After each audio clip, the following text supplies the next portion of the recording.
Before we delve into today's proceedings, let me share a couple of updates on recent events since yesterday.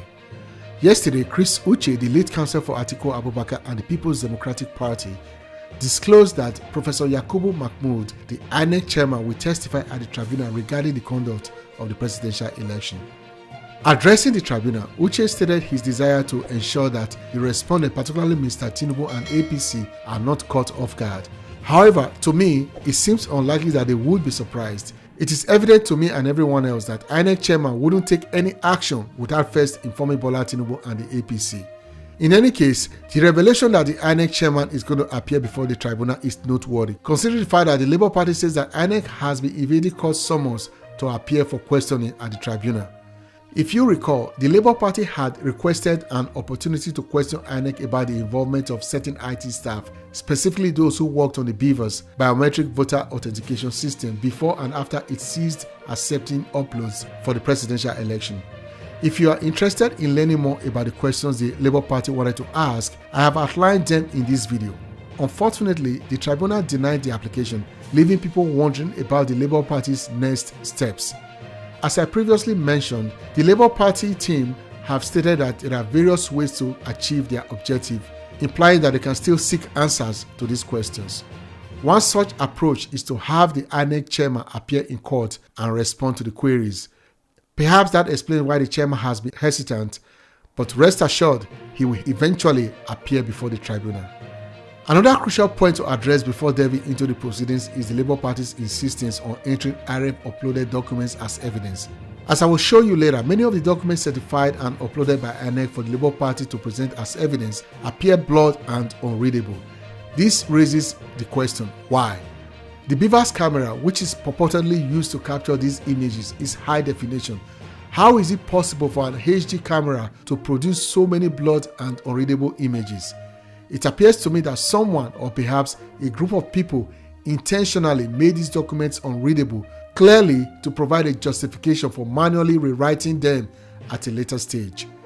Another crucial reason for tendering the IREV documents as evidence is to demonstrate the limited number of polling unit results that were uploaded onto IREV. It has been nearly 3 months since the presidential election, yet INEC has failed to upload all the documents onto IREV. Someone once asked me, why does it matter? Why does the result need to be uploaded from the polling unit? My response is twofold. First, it is a legal requirement, and second, the answer is simple. If the results are uploaded as they are counted in the presence of everyone, the collation officers for each vote can simply access IREV and verify the results submitted to them by the polling unit INEC staff for collation. In case of any discrepancy, the uploaded result will be deemed correct because they were witnessed and uploaded at the polling units in front of party agents.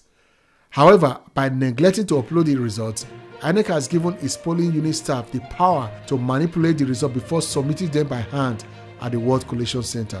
It is evident that they were well aware of what they were doing. This is also the underlying reason for the heated argument between the Labour Party's legal team and the INEC lawyers, which I will return to shortly. Let's jump straight into today's tribunal proceedings. The day commenced with Peter Obi's legal team continuing to tender evidence. They presented IREV documents from Benue, Bayelsa, and several other states. As the judges entered the courtroom and settled into their positions, the lead counsel for the Labour Party, Levi Usoku, rose and stated, "My Lord, with all due respect, I will now hand over to my learned colleague, Awudu Anuga, Senior Advocate of Nigeria, to handle today's proceedings." You may recall that Mr. Anuga had previously handled a significant portion of Labour Party's document presentation in previous sessions. Taking his place now, he respectfully addressed the court saying, "My Lord, kindly turn to page 1 of the 8th schedule for the listing of IREVs." He then proceeded to submit certified true copies of IREV documents from 21 local government areas in Benue State. As expected, INEC and APC councils raised objections to this presentation. However, the judge allowed the documents to be entered as evidence and tagged them accordingly. Just as this was unfolding, one of Tinubu's lawyers stood up and announced that their legal team will henceforth be represented by a lawyer named James Onoja.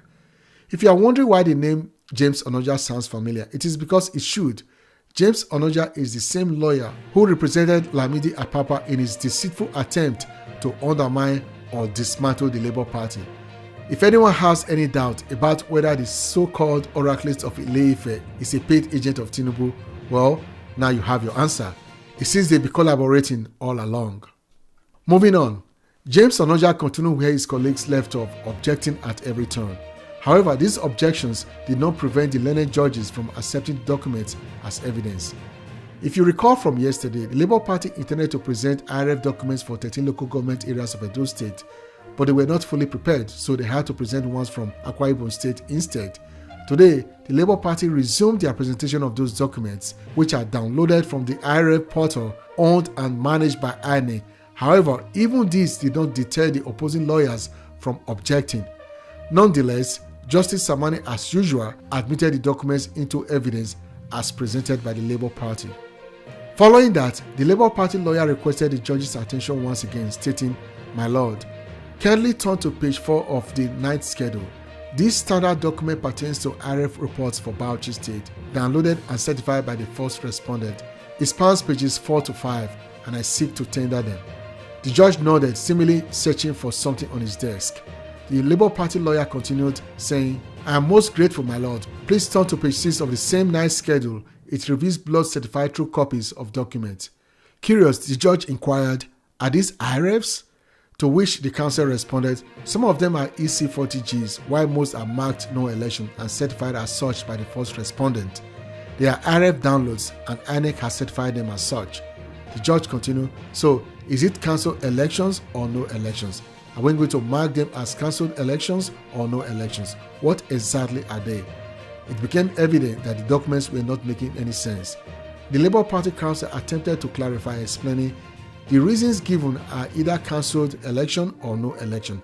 However, on the EC40G forms, the reasons are stated as either cancelled or no election." Yet, this explanation did not satisfy the presiding judge. He remarked, "Shall we mark them as cancelled election as stated in the document or as no election as indicated in your schedule?" This exchange clearly highlights the sloppy job done by INEC in documenting an election they used to declare Bola Tinubu as president. Even judges and competent lawyers are struggling to make sense of these documents. Perhaps in due time, the Labour Party will call witnesses, the individuals who actually recorded these documents, to testify and shed light on what they actually wrote down. After a brief discussion among the Labour Party team, the lead lawyer took to the floor once again, stating, "My lord, item number 2 falls under the category of cancelled elections or no elections. We have now separated the blood ones from the cancelled ones, and we have listed the no elections differently from the certified cancelled ones, my lord." Satisfied with the clarification, the judge admitted the documents as evidence, despite objections from INEC and APC. The Labour Party counsel proceeded with their request to tender documents, saying, "My lord, we are now moving to page 8 of the ninth schedule. It is the second heading listed, my lord. These are incorrect forms that cannot be linked to any local government in Kaduna State. However, they have been certified by the first respondent, my lord." Following the proper procedure, the judge acknowledged the observation made by the Labour Party's legal counsel. The counsel continued by tendering the certified IRF copies from 21 local government areas of Kaduna State, still facing objections from the legal counsel of INEC and APC. Nevertheless, the judge accepted the tender documents as evidence. Thereafter, the Labour Party counsel proceeded by saying, "My lord, let's move on to page 9 of the ninth schedule." However, the presiding judge interrupted and called for a quick 10-minute break.